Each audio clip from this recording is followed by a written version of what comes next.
Hey guys, it's Villain Fairy, and we have a brand new hero article just released just a few seconds ago. I've just spammed the link in my Discord server, and I'm really excited. We knew it was going to be Silk. They previewed it, and there have been a couple of leaks. I haven't seen any of that, but I've heard that it happened. So this is all new to me. Silk is presumably going to be a web warrior, which is really exciting. Very cool outfit. I'm liking all the different kinds of art I'm seeing on the screen already. So it says, after being bitten by the same radioactive spider as Peter Parker and gaining similar spider powers, Cindy Moon spent years of her life isolated. Stuff happens. She now fights crime on the streets of New York. And yeah, she's a spider-themed web warrior. What is she coming with? Protection. So that's kind of exciting. I was kind of hoping she'd be aggression or leadership because we don't have web warrior allies in those aspects. But nonetheless, protection is going to be very fun, I'm sure. So let's go ahead and have a look. And I can already see, free cost, swinging silk kick. I'm definitely going to mispronounce that as swinging web kick. So let's just have a look at her identity cards. Enhance. Here we go. Oh, yes. So she has regular hand size in hero and alter ego form, free recovery stat, but she's got 1 form, 2 attack, 3 defense. That's the same as Peter Parker, and that makes sense if she was bitten by the same spider, has similar powers. I like that they kept the theme. She has a genius trait, just like Peter Parker. If there are more than 4 tucked cards here, discard all but 4 of those cards. Not gonna lie, guys, I don't know what's going on. Let's read the hero's side. So she's got the web warrior trait. Actually, I'm really surprised that she doesn't have the shield trait here because I know that in the comics, Silk has done some things with shield. So that's kind of interesting. Hey guys, this is Villain Theory from the future, a couple of minutes ahead. I realized I misread Cindy Moon, the alter ego card here. Action, discard a tucked card here, draw 2 cards. That's kind of good. So you're going to be kind of incentivized to flip down, I think, with this character. We'll see more about the tucking cards later. But just Web Warrior and Genius are the traits we're looking at here. So on hero side, if there are more than 4 cards tucked here, discard all but 4 of those cards. So clearly she's got some mechanic to put cards there, which I think we're about to see next, actually. Silk Sense, response. After you defeat a minion or side scheme, or resolve a treachery card, tuck that card under here from the encounter discard pile. Okay, so I defeat an enemy or a side scheme, or I just survive a treachery card, and I get to stash it under my character. And as an action, I can discard it. I'm so curious. This is really like Spider Noir. He gets to put treachery cards, that happen kind of underneath him. It's also very reminiscent of the Raft, where you get to tuck minions as well, because this is not locked to elite minions or anything like that. So this is very, very curious. I need to see more of what she does to make sense of this. My first impression is 140 is kind of, a little alarm bell ringing in my head, but her mechanic is very interesting. Need to see more. Central to her game plan is Silk Sense, which allows her to tuck encounter cards under her identity whenever she defeats or resolves them. Tuck cards are placed face up, similar to an attachment, but unlike attachments, tuck cards are not considered in play. This represents Silk learning her opponent's tendencies and tells over the course of a scenario, making her a far more effective combatant over time. So the suggestion, she starts off slow, and depending on what scenario you're in, you might be able to defeat, a couple of minions very quickly. Maybe you get a treachery which resolves, which just surges into another treachery because you couldn't, fulfill the proper effect of the previous one. So depending on luck, I see her being able to get, up to those 4 cards discarded a lot quicker than, other times. It's going to be a little bit, not guaranteed, shall we say.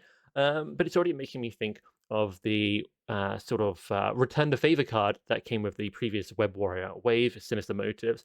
Try and put that on the screen if I remember. So there's interesting ways to get her set up faster in terms of, getting more cards tucked under her.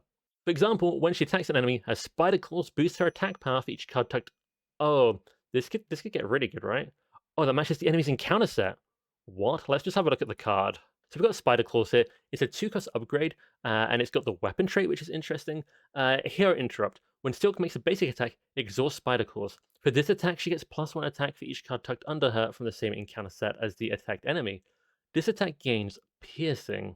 Piercing is nice. Having to have the cards from the same encounter set is quite restrictive. So if I'm fighting, Thanos, for example, and I have some of the Black Order minions tucked under my identity card, if I hit another Black Order minion from the same modular set as one of the others, I might get like the bonus. But if I attack Thanos, because those modulars are not part of his encounter set, they have something like Black Order printed on the bottom, or Children of Thanos, rather than Thanos on the little bottom left of the card, it wouldn't power it up.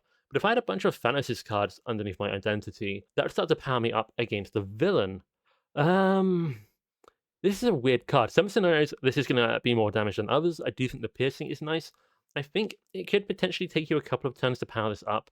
Um, I mean, in solo, I mean, in any play account, honestly, it could it's going to be very unreliable. What kind of cards do you have appear to tuck under you to know what you'll get this attack boost against? I'm intrigued, but I'm a little bit skeptical. Let's have a look at some more of this. So, likewise, her Spider Reflexes can boost her already impressive defense stat for each tuck card that matches the encounter set of an enemy attacking her. I mean, in 90% of cases, this is just going to be the villain. So, for both of these cards, I feel like the sort of villain's own encounter set is going to be much more desirable than, modular sets or something like standard and, the expert set. But let's go ahead and look at Spider Reflexes. Kind of like the art, it's dodging a trident, kind of interesting. Superpower, that's interesting, maybe a Death Focus kind of character. But yep, 2-cost upgrade. Hero Interrupt. When she defends, this attack she gets +1 defense for each card tucked under her from the same encounter. After this attack, tuck the top card of the encounter discard pile under Silk. I feel like I prefer this to the claws. This is naturally going to make her kind of put it in Nightcrawler territory, where she can naturally get more than 3 defense in some ways. So she's going to be very, very good at triggering anything like Unflappable, etc. But take it into other aspects, still potentially, already got that 3 defense, but can have 4 or 5 defense against the villain very easily. And this card kind of sets her up with more cards tucked under her more quickly. So this is going to accelerate everything for her. So big fan of Spider Reflexes, actually. Still, if you get bad luck or, the wrong kind of things are coming up, it could not do anything for a turn or two, honestly. But presumably, you can exhaust this, and even if you don't get any +1 defense boost or anything, let's say you haven't got any of the right cards tucked under her yet, after this attack, tuck the top card from the encounter deck pile under her. That means you can play it and not get a defense bonus, but use it to start building up to get a defense bonus in the future, is what I make of that. So I think that's pretty cool. All this culminates in Silk's eidetic memory. Hopefully I'm saying that correctly. 1-cost upgrade with superpower. Again, it's definitely getting Death Focus kind of pulled toward it, you could say here. I like the art already. She's remembered being hit, so this time she dodged it. The art's really cool.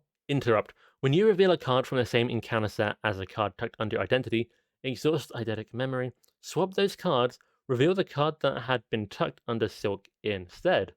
Okay, so this is like, Shadow of the Past is my encounter card, but I've got maybe something like Caught Off Guard tucked underneath Silk, and I can just swap them around, right? That's what this card lets me do. So now Shadow of the Past is under my identity card, and then Caught Off Guard is now my encounter card that I am revealing. I am, this is really creative, but what if I have the wrong encounter set, cards under me, or the wrong, encounter set card is the one that's revealed as my encounter card in the villain phase? I think it has uses. I think if it wasn't restricted to when you reveal, it was when anyone reveals, it could have a lot of multiplayer use. We'll have to see how this one goes. I mean, I'm suddenly getting global logistics kind of screaming at me. Global logistics lets you rearrange some of the encounter deck, the top 4 cards. You can kind of mess them around, move them around. You could kind of set it up to have an easy encounter card, but of the right type of encounter card that you want, tuck it under you after you've resolved it. Then in the future, if a bad one comes up and you don't have global logistics, you might be able to then, swap it around that way. But yeah, consistency is, having me question it, but it is really, really interesting. Okay. It says, remember, since she can tuck away any minions she defeats, you could use this ability to swap the villain's worst treachery card with a tame minion. So yeah, having a small minion rather than a nasty encounter card, treachery reveal is good. If you have a small minion, if you have it from the same encounter set, that's kind of the problem here. That means you don't need to worry about the occasional discarding of a tucked card for extra benefit, such as powering up Swinging Silk Kick. 3-cost card. Oh, she kicked that guy right in the face. Wait, that's 2 people there? Wow. I hope this hits 2 characters. I'm sure it doesn't. Hero action, deal 7 damage to an enemy. You may discard a card tucked under Silk from the same encounter set as the enemy, so we're still needing to match it up. That's kind of my concern. If you do, this attack deals 2 additional damage and gains overkill. So if you don't have the right card to discard, it's 7 damage for 3 costs, and it has good traits. It's not bad at all. But if you have the right card to discard, it becomes a very good card. It's very reminiscent of Phoenix's telekinetic attack. If she's in her unleashed form, I believe it gets 2 additional damage and overkill as well. Not 100% sure about the consistency here of hitting that effect, but I guess the villain's cards typically make up the bulk of the encounter deck, and if you're going to use this against a villain, which is going to be very, very good to do, as it's 9 damage, although the overkill is nice if you can hit a minion with it. Yeah, I mean, I think I like this card. I think I like that it is useful with or without the right kind of card. It just gets more useful if you do have the right kind of card tucked under you. And I guess kind of because she's kicking 2 people in the art, and it is overkill, you could still kick 2 people with this. I'm going to give it a pass. It actually can hit 2 characters. I was kind of wrong. So that's kind of funny. Removing extra threat with Wall Crawl. We're getting a forwarding card. Peter Parker's going to be a little bit jealous of this. Okay. 1 cost event, superpower, Fort, definitely Death Focus character. That is 100% locked. If you own Death Focus from Magneto or Galaxy's Most Wanted, you're going to want to put this in her deck. Her action, Fort, remove 2 threat from a scheme, choose a scheme.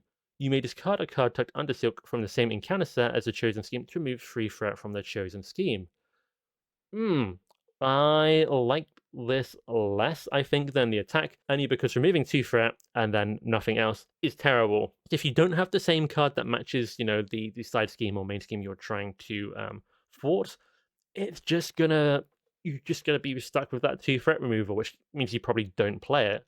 Getting it up to 5, I think, is quite good, but you have potentially lowered the amount of damage from your claws or amount of defense from your spider reflexes. There's going to be times where this is really good, a 1-cost event that removes 5 threat. There's going to be times where this card is just completely dead in your hand. So it's going to be a terrible card or a very good card, and rarely in between. I suppose if you have Death Focus and no better target, it's still actually kind of good in that regard. Okay, my thoughts on this are improving. But yeah, there is definitely a big need to try and maybe manipulate the encounter deck, get the right cards under her. Going to be probably easier in multiplayer because you can defeat more minions and side schemes and so on. Very curious to see what else she has. Let's have a look at her boss, J. Jonah Jameson. Okay, so she's very much like Peter Parker. 3-cost support, persona, alter ego action. Exhaust this card, search your deck and discard pile for get the scoop and put it into play. As an action, exhaust this card, remove 2 threat from a side scheme. Okay, this is making up for maybe some of the unreliability of her thwarting event, because this card can just keep taking threat off side schemes, player side schemes, maybe one way and other, things like that. Maybe going to be kind of good with her if she can get hold of this card, put it into play.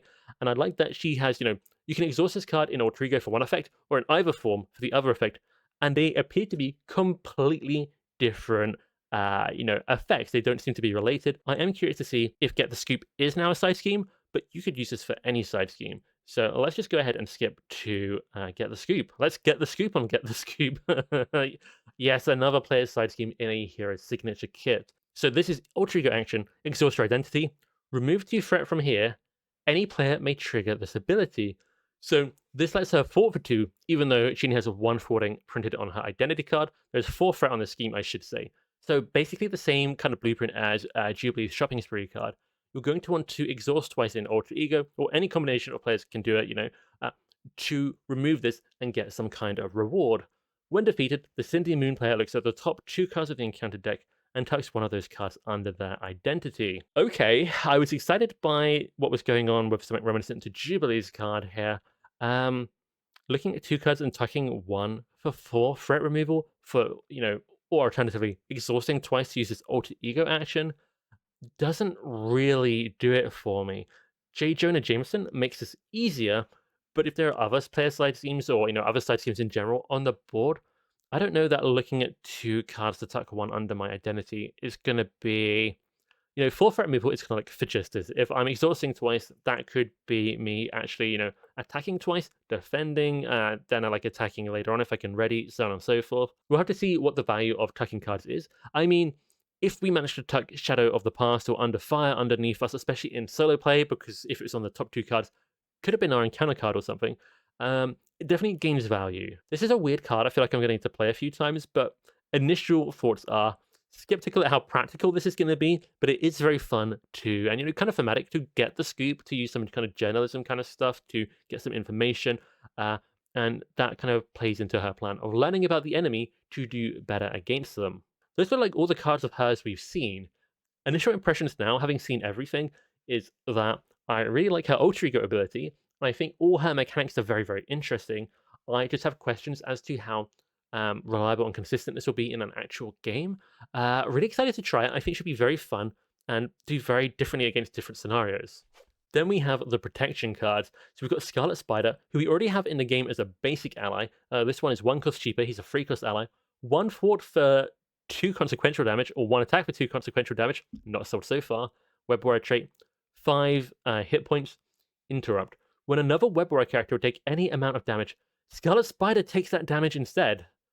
This is incredibly weird for a Web Warrior, because the Web Warrior kind of, team card, the Web of Life and Destiny, draws you cards when a Web Warrior leaves play.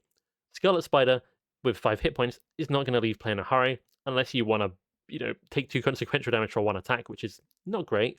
And it's going to prevent another Web Warrior character from taking damage as well. The allies. The only one that is particularly desirable for, I think, would be the basic ally, Peter Parker. Obviously, though, Scarlet Spider's ability works on other Web Warrior heroes, such as Silk or Spider-Ham, so he can kind of soak, up to 5 damage.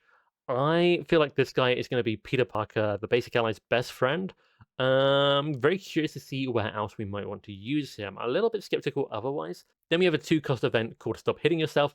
I'm pretty sure I've heard either, I don't know if it's me who joked about it or someone else, but we've joked about an aspect card called Stop Hitting Yourself, so that's really funny. Hopefully this is a taunt-like card. It is an attack. Hero response. After you defend against an enemy attack and take no damage, deal damage to the enemy equal to your defense for that attack. Okay, this is kind of a Nightcrawler card, is what my immediate thought is here. I mean, who wants to defend minions? This is very much going into the Change of Fortune style of deck.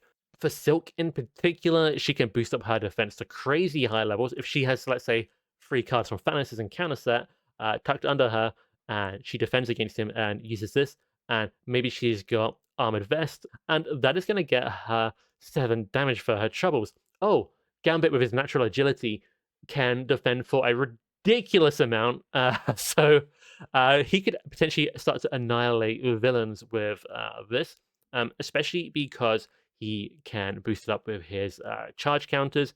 He'd just have to draw this in the same hand as his defense card, but that's what your caster's for. Interesting card, very limited places to apply it, I think, and specifically for Silk to boost up her defense stat a little bit. If I'm playing a 2-cost attack, I would really be hoping for 5 damage anyway. So considering it's so conditional, I don't know if you're often going to hit 6 to 7 to really make it worth it. Maybe you will.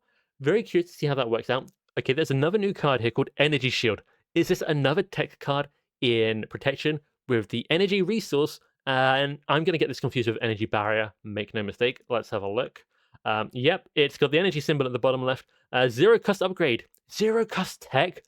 Iron Man stocks are going up a lot this expansion, this kind of wave of content. It's got the item trait as well, so a little bit of a callback to Jubilee's side scheme, but you wouldn't use it for this, I don't think. Interrupt. When attached character would take any amount of damage, spend X energy resources, prevent X of that damage. Sometimes a setup Iron Man can have too many energy kind of cards in hand. It can actually happen. That's kind of interesting. Wow, what an interesting card.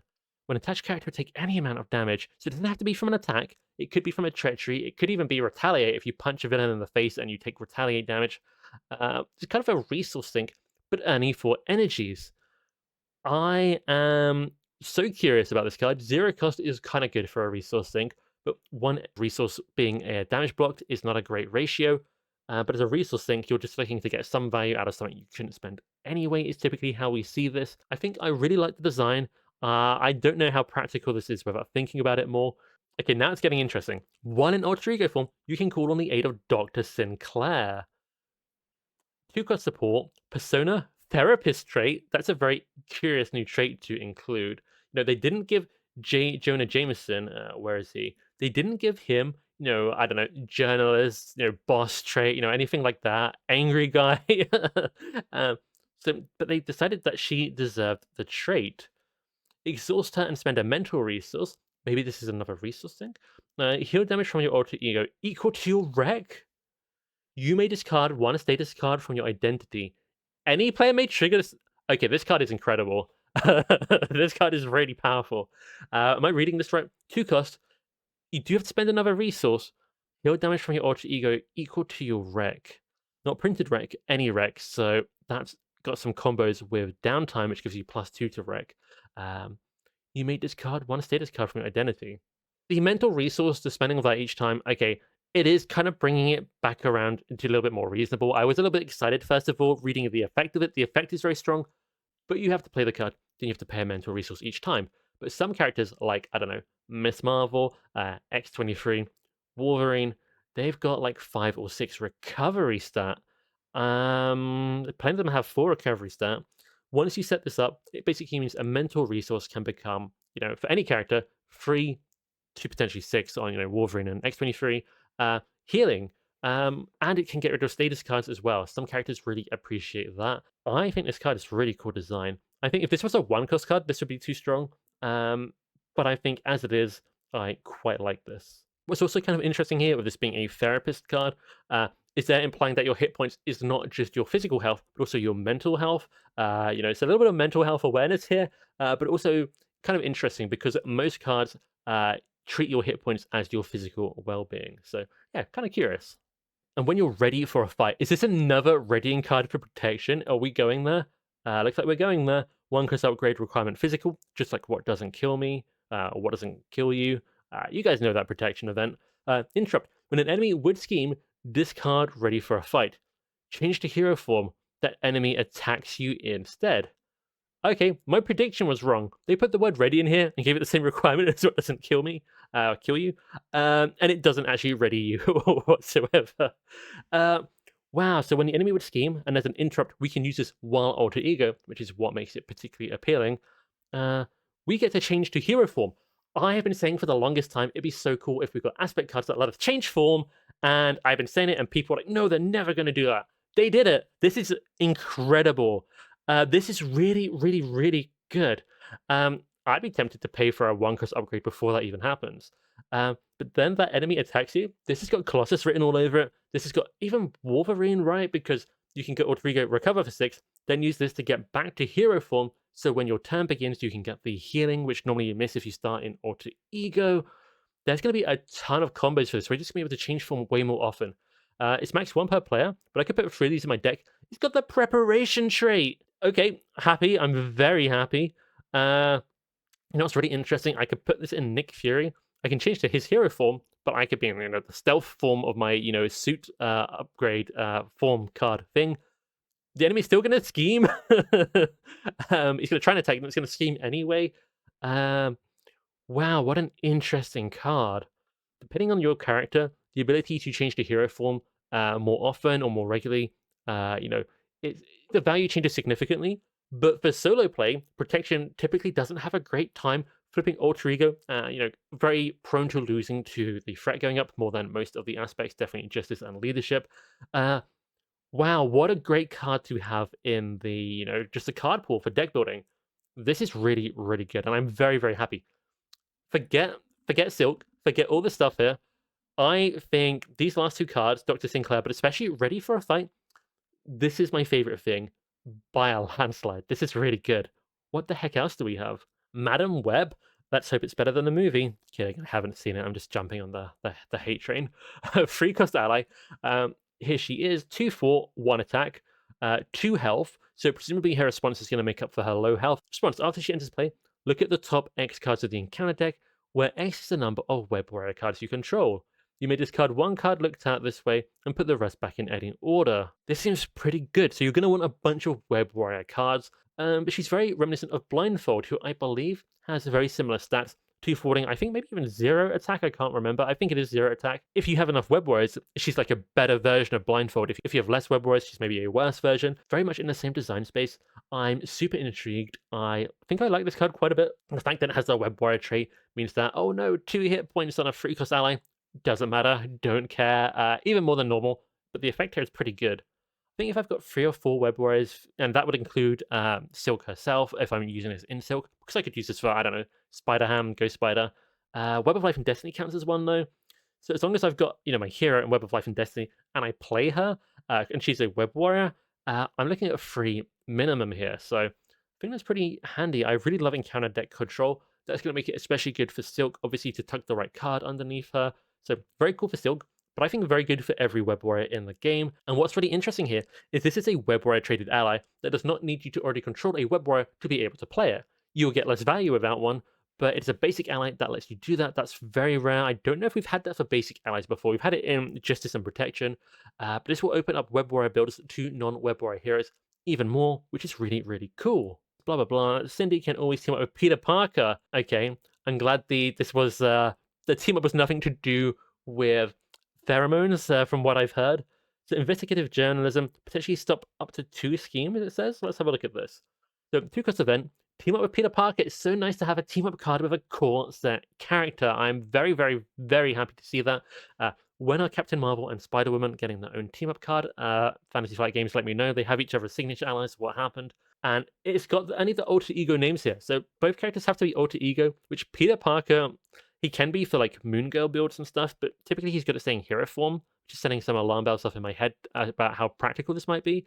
Alter ego interrupt. When an enemy would scheme, cancel the activation and confuse that enemy.